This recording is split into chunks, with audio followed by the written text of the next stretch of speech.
Greetings from the black holes of South Dakota, United States of advertising. Stan Gibilisco here.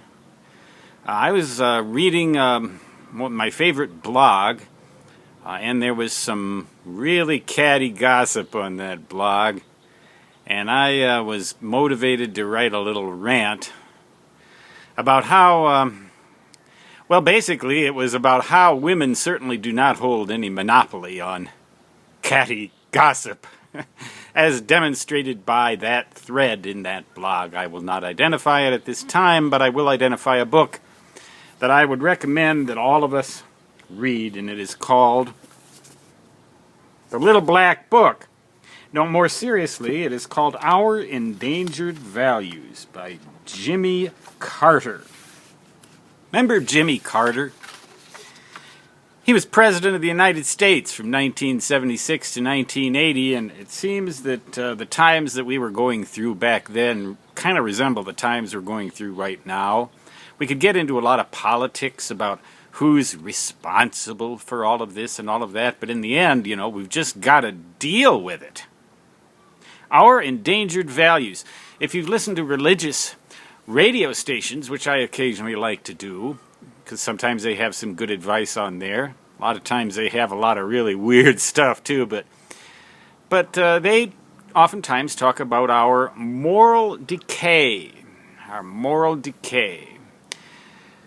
Lack of courtesy, lack of willing to understand one another or even try to understand one another, lack of a willingness to understand one another. All these kinds of things. In particular, the seemingly never-ending gulf between the haves and the have-nots, which has widened, if you believe the statistics, particularly in the United States in recent years. What's the reason for that and what's the cure for that?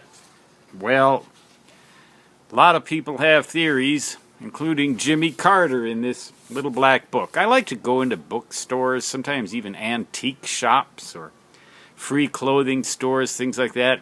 Give them a little contribution.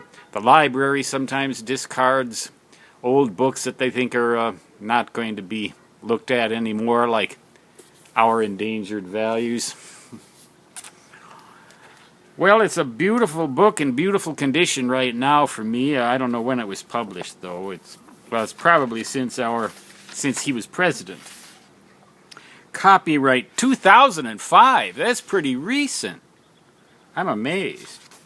Well, of course, that was with our previous president, George W. Bush, whom gets the blame for a lot of stuff, it seems like, these days. It seems like it's just so easy to blame people for stuff. But I'd recommend you read this book because he talks about the greatest challenge that we face in the 21st century. He also offers some stories of his life. I did not vote for Carter, and I don't know if I'd vote for him again today either. I'm a ROPA, Republican on paper anyway. But I do have to say he was an eminently decent man. He is an eminently decent man. And he's a great writer, and I like to read good writing. I like to try to create good writing, but I also like to read it. And I think sometimes by reading good writing, it helps me create good writing. Nice guy Jimmy Carter was and is. We could use more like him.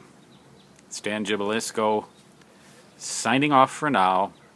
Until next time, so long.